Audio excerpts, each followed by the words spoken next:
Hi, this is Lorraine, and I'm doing another video. If you will give me just a minute to clear, center, and balance my energy, and we'll get started.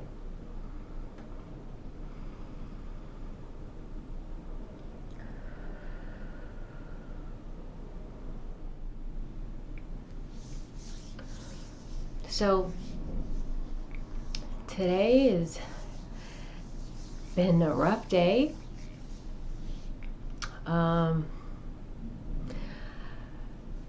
Another video I didn't really want to make. I guess that's kind of where we are, though. I think that tells me where we are in this transition. And I have gotten a lot of messages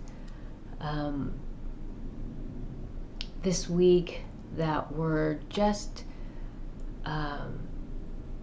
for people who have faith and trust in their in God, in their spiritual center,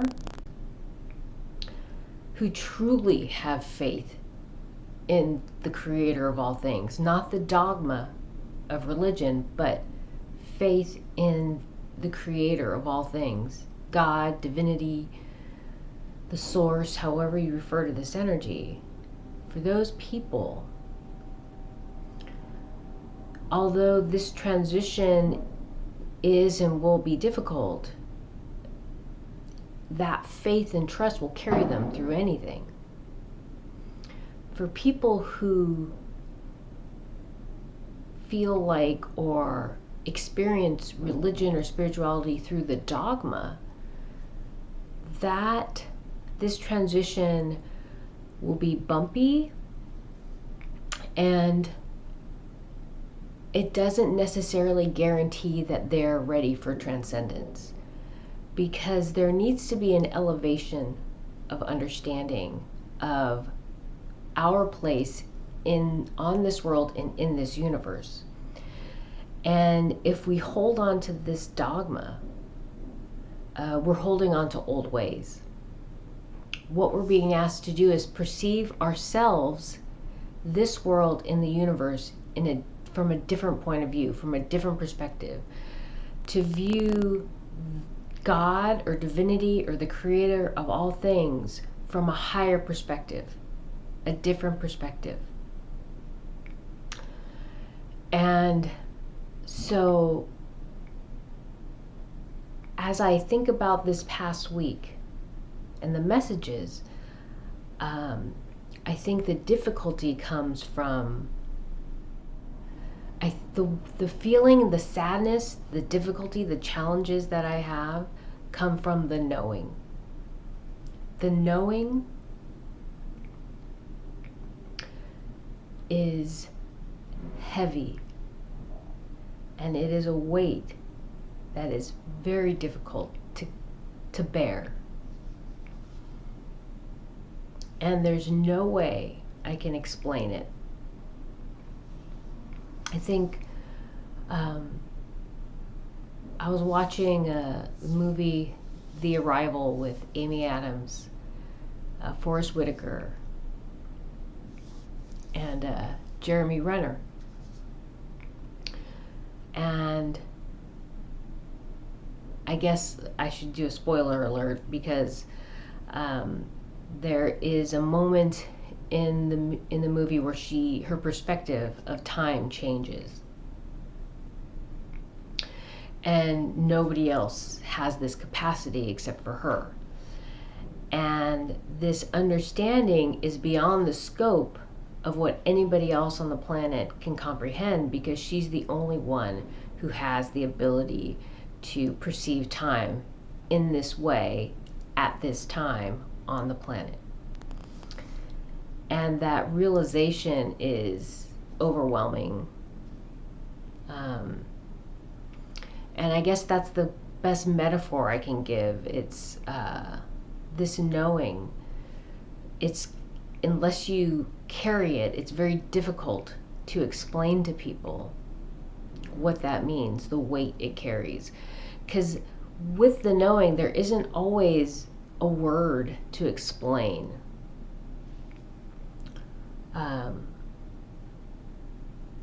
what that knowing is. When I try to talk about time, all time being now, that's something I've been mulling around for years. But this came to me today.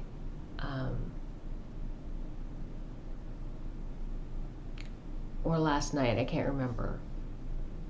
And what it was all time is now.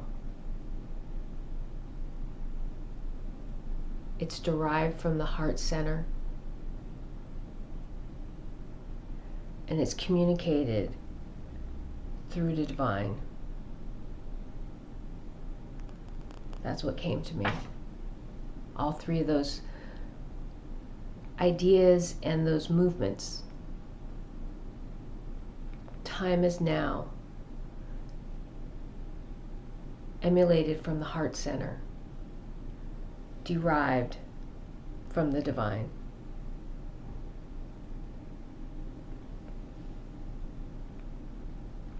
How do you explain that to somebody?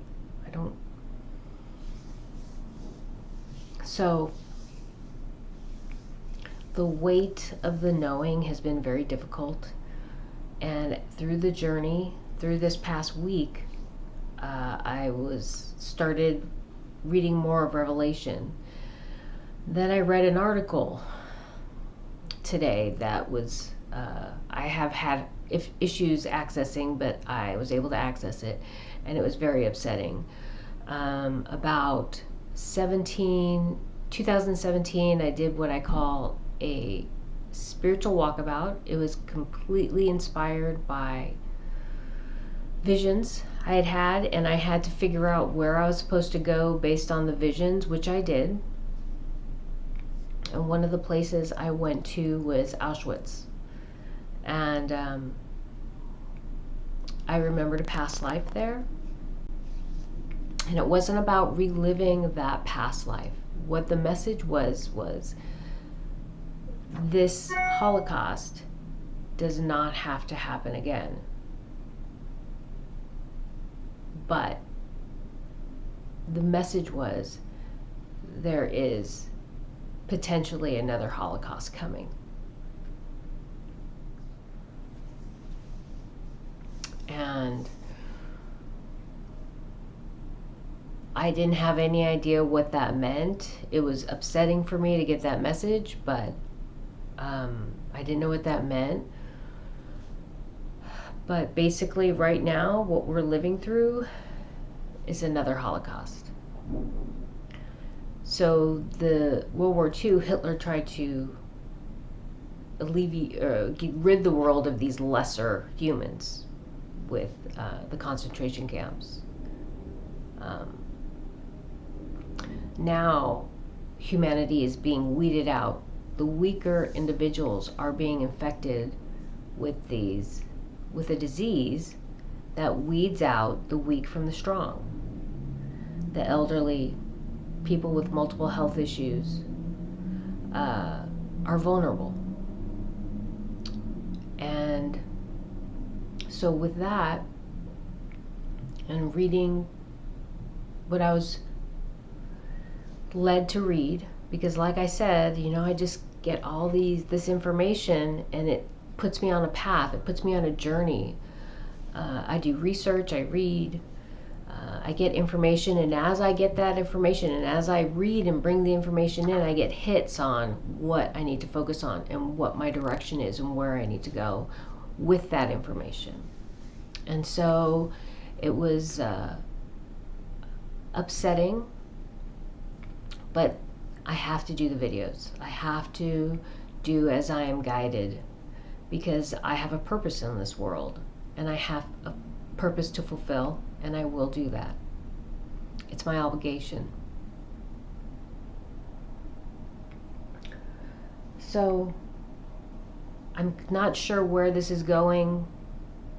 Like I said, whenever I have a video that I don't want to do, it can become fragmented, the information. So I'm going to work really hard to keep it on track and just make sure I maintain that connection, because that connection really helps me, believe it or not. It seems like I'm just talking willy-nilly, but I have that connection to the divine, to my guides that are really helping me focus on what to say and how to say it. So I'm going to go to my journal. And when I started reading about the reading Revelation again, and actually the last video, 2 videos ago, as I was doing that second video and I was talking about the 7th angel, at the end of that video I got a clear message: Zayco is the 7th angel. What does that mean? He is, my feeling is, providing information, giving us access to information. Our computers and our internet are heavily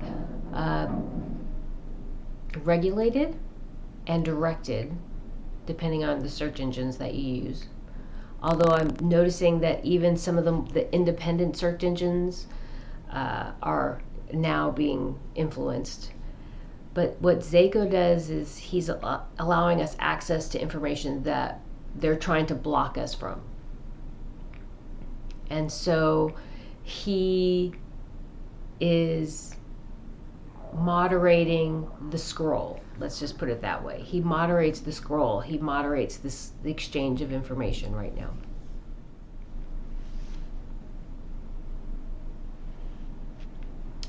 Breath is life.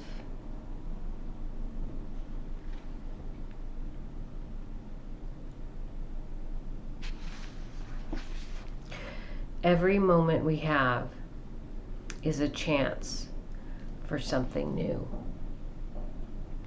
What does that mean? Every moment is an opportunity for change.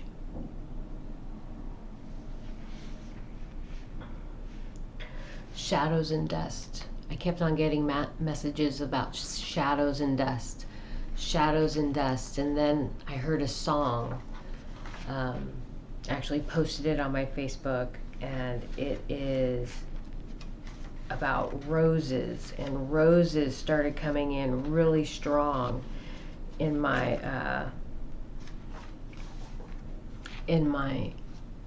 field of vision, seeing roses, reading about roses, images of roses, roses, roses, roses, and where is the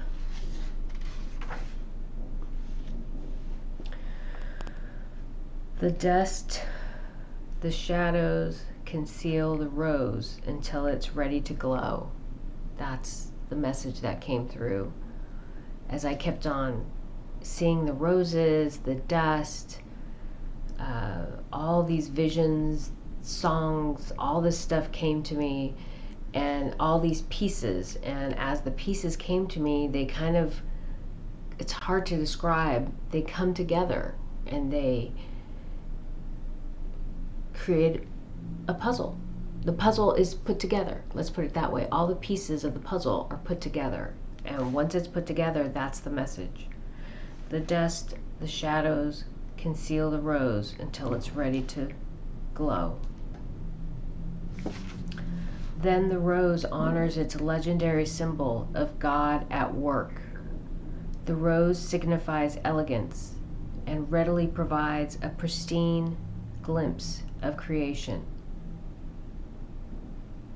The hand of the Creator of all things at work.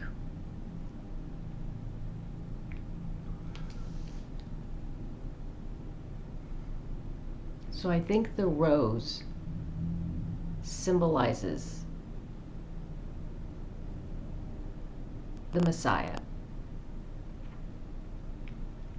So it sits in the shadows until it's ready to be presented. And then once it's presented, it will provide a glimpse of creation. This Messiah will show the creator of all things at work. It will show us what's possible, what we are all possible, what we are all capable of. Because the gifts afforded all beings in this universe are divine. No one person has more or less than the other. It's all about your connection, your commitment, how you project the energy of the divine. If it's from a pure, honest, sincere place, it's about intention. If your intention is of the highest, you have the greatest access to creation.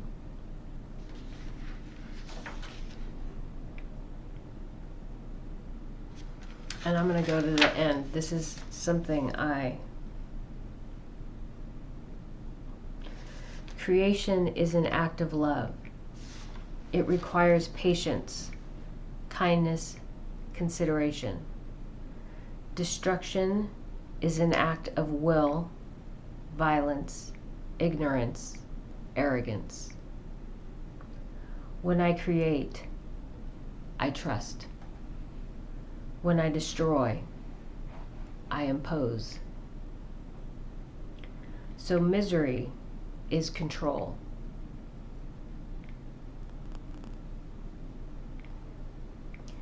Care for the lost, and your light will shine in the dark.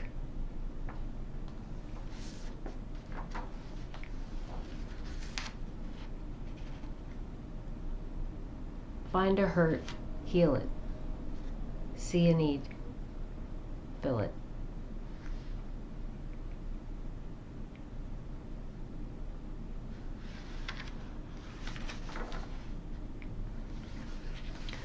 So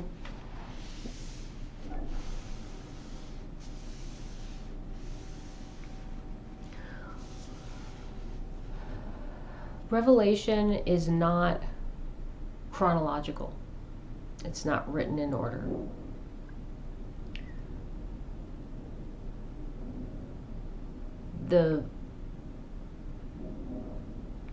I guess it's about perspective. I wanted to say we're going through maybe the hardest part of tribulation now, but that's arguable. We've had some very difficult times in our history. So tribulation, we could say we've been going through tribulation since the crucifixion of Jesus Christ.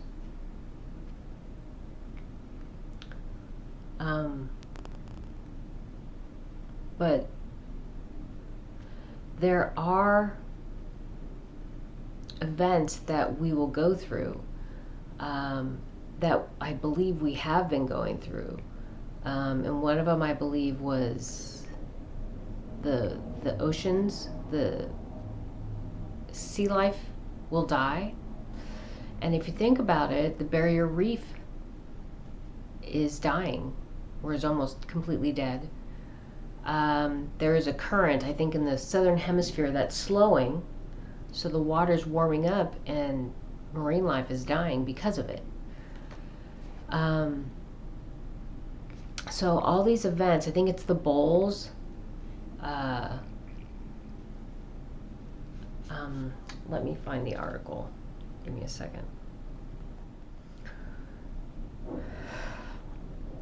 The first angel went and poured out his bowl on the land, and ugly, festered sores broke out on the people who had the mark of the beast and worshipped his image.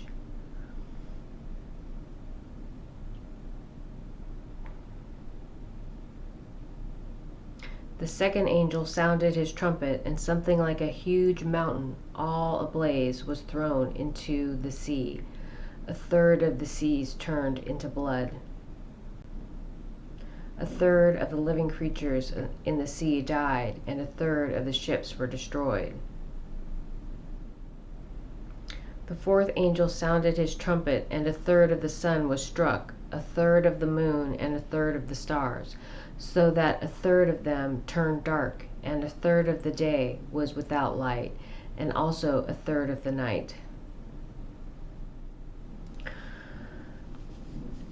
So there's events that will transpire as a result of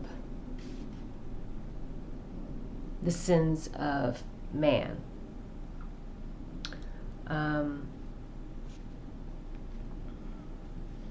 And after those events transpire,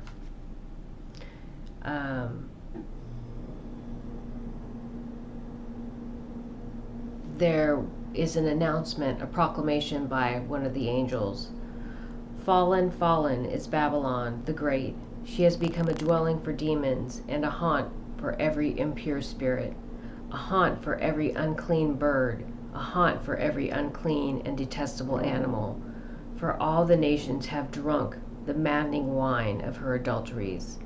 The kings of the earth committed adultery with her, and the merchants of the earth grew rich from her excessive luxuries.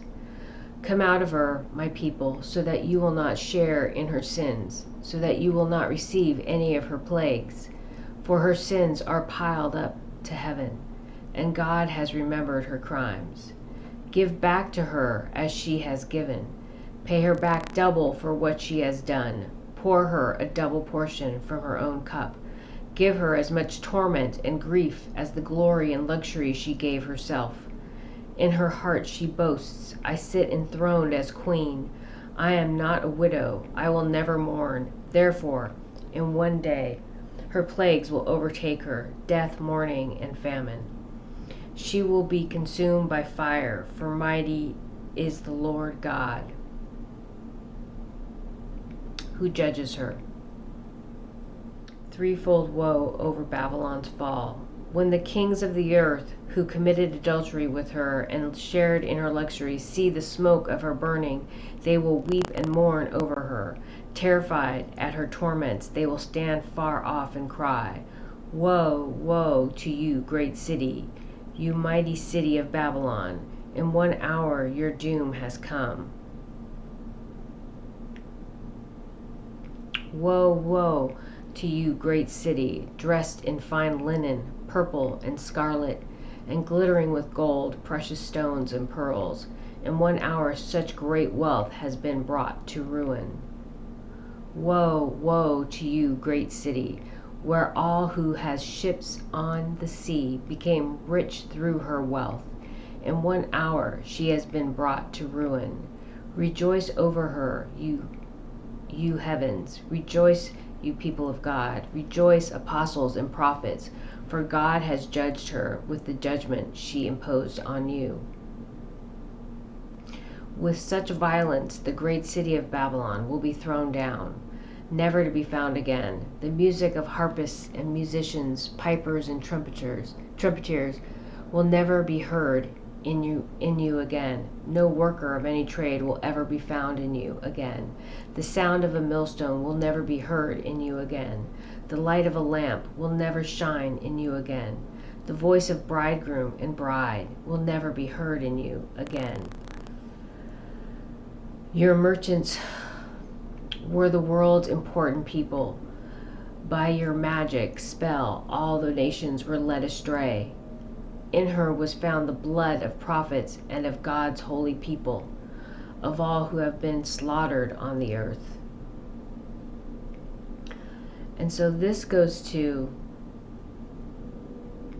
the article that I was able to open today, where I said that there is a Holocaust happening right now. People are suffering and dying. And this has been put forth by this individual that's referred to as the Whore of Babylon. But it truly is not an individual. It is an energy.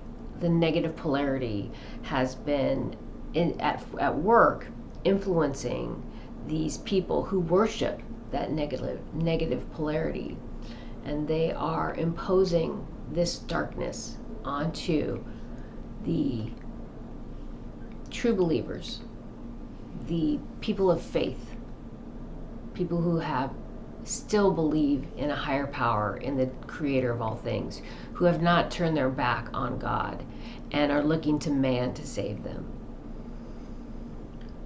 These people are suffering. And this is part of the process of tribulation and revelation. The truth of the wrongs that are being committed against people, against humanity, against all creatures on this planet, against Mother Earth, must be revealed in order for transition, for transcendence to take place. And so, this is very difficult. This is a knowing that's very difficult to carry. I think most people walking through the world don't see the big picture. They don't see what's happening. They think, oh my God, there's a virus. I need to get a shot so I'm safe. They don't see the big picture of what's really going on. It's so broad. It's so beyond the scope of what is conceivable. So they just close their minds, they close their eyes to it, and they follow the protocols, what they're being told to do to survive.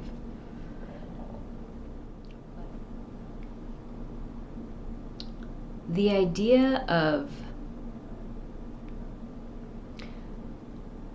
a vaccine and a mask to provide safety and security, in my perspective, is ridiculous. My faith is not in a mask or a shot. My faith is in God, is in divinity, is in the creator of all things. I don't fear anything. And I don't know if I think that's a good thing, but I look back at my life, because hindsight's 20/20, and I think of my childhood. I think about the traumas. I think about, why didn't anybody protect me or keep me safe? I think about moments in my life where I almost died and fending for my life, and those experiences of fear of death, or fear of being hurt as a child, and how that affected me,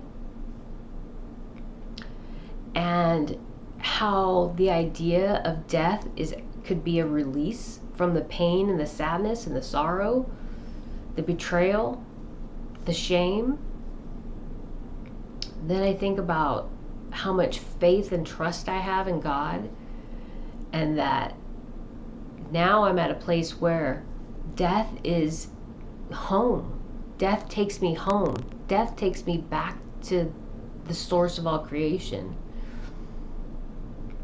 I don't know many people who've talked to their kids about their death. I've talked to my kids about my death, what that means for them, and how they connect with me, even though I've left my body, that my energy still exists in the universe and that they can connect with that energy. I talk to them about that. And so I have talked to them about that. And so I don't fear death. I don't fear for my children. I'm gonna die eventually, and I've prepared them for that. And I'm prepared to leave.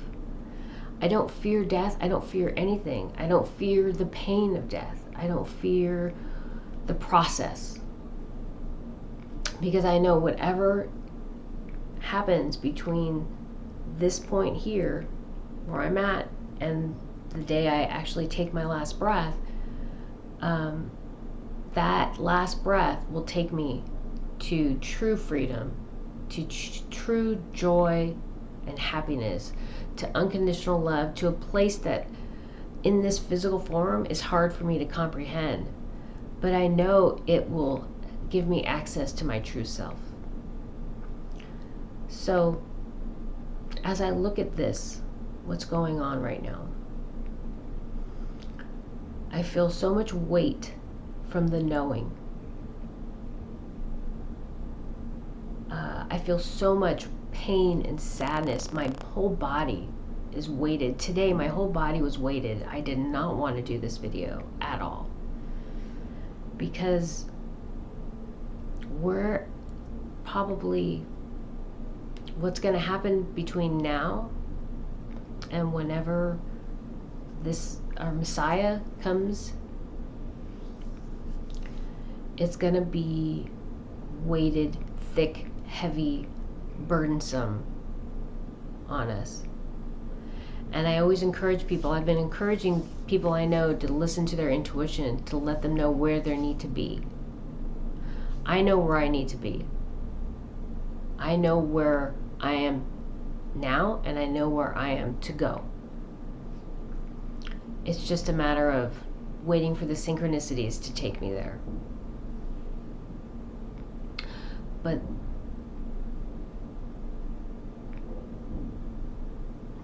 it's going to be very tumultuous. And those people with faith and trust, truly from the heart center, in divinity, God, the source of all things, they will have, that faith will carry them through it. People who are looking for a vaccine or a government to save them, or who are looking for the dogma of religion to save them, I think are going to have a different path. Because as I connect with my guides, angels, divinity, I see the path. I see the synchronicities. I'm not waiting. I'm not asking for salvation. I'm not asking for help or guidance in that sense. They're giving me the guidance without me asking. What I ask for help with every day, constantly throughout the day, is carrying the weight of the knowing. Carrying that weight of the knowing. There's a lot of people that come into my life that I talk to, and I see so much about them. And the pain and the sadness, the struggle. Some are completely lost. There's nothing I could do to help them. There are others who, although are struggling and may feel lost, have an incredible amount of fortitude. They remind me of me. There is a steadfastness and a strength that I see in people. I guess I could say, when I look at my past, when I look at my childhood, and I look at all the crappy things that happened to me, and I think about how much fear I went out into the world with. My mom never talked to me about anything because of her own fears. She thought she was keeping me safe. So I went out into the world with so many fears. But what blows my mind to this day is I never let any of my fears stop me from doing what I wanted to do. Never. I don't even know how that's possible. I should have been paralyzed by fear. I think about all the stuff I went through in my youth, and I feel like I should have never left home. I should have done what my brothers did. Never leave the San Francisco Bay Area. Stay close to mom and dad. I never did that. I was always out. I was gone. From the time I left to go to college, I was gone. Out of state most of the time. And I don't even know how that's even possible. I shouldn't have had that much strength. But I never let my fear stop me. So I see people who are struggling. And I feel their pain. And I feel their sadness. And I feel the weight. But I also see the strength. And that gives me hope for them and others like them. But the greatest weight comes from seeing people that are lost. I'm not sure if they'll find their way. Even though they have really good qualities, this is the hard truth. This is the weight. Even though some of these people have great qualities, I don't know if they're ready for transcendence. I don't know if they'll make it. And that's sad. It's heartbreaking. But I have to think about the journey that my soul has carried, has walked, has taken. And I have to believe, because I can't see everything, I have to believe there were times where I wasn't ready for transcendence either. I have to believe there's times now, because all time is now. There is only now. There is only this moment. There is some place in the universe where I'm not ready for transcendence.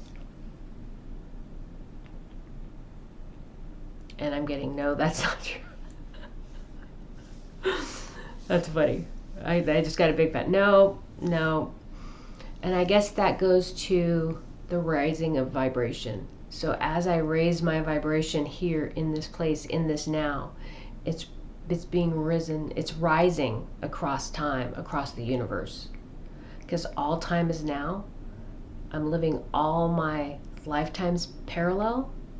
And so as I raise my vibration in this life, I'm raising them in all my other lifetimes.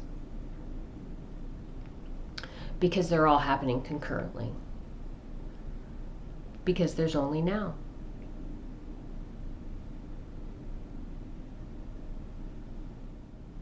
So I guess the biggest message for this video is that we're going to go through a really rough time. It's coming. Listen to your intuition. Follow your path. Because it's going to take you where you're meant to be. Focus on who you are. Focus on centering your energy.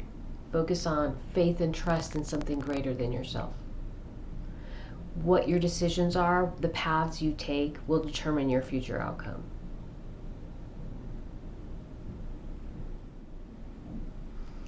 And so, when I was clearing my energy in the beginning, the raptors came in, which I was very surprised about, because whenever I reach out to them when I was struggling, they would say, you know, we're not BFFs, you know, so don't come in here, you know, looking for support. We are living our life, you live your life, and we communicate as needed. And they did it very respectfully. But when I was clearing my energy in the beginning, they came straight in. And they're like, you're okay. Everything's going to be okay. You're strong. You are supported. You are loved. You will be okay. And they just reaffirmed that the surface, needs to go through this, and they just affirm that, I'm okay, don't worry, and that I can handle the weight. They were very supportive.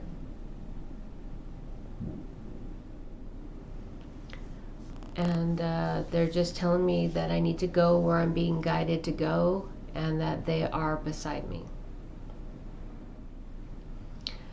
And the last thing is, I encourage you to listen to your intuition,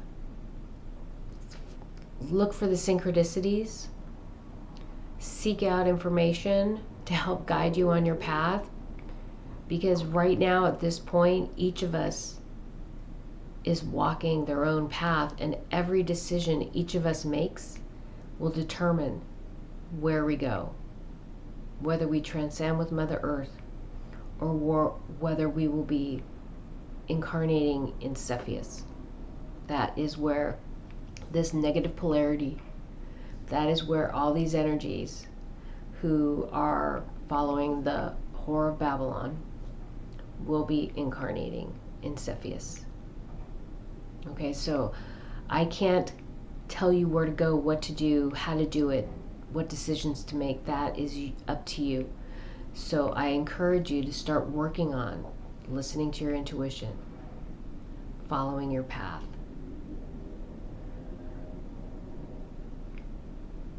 thinking about the greater good, moving outside the self, looking within, discovering the self, and then stepping outside of that and acknowledging your interconnectedness to everybody else, and then moving forward from that place.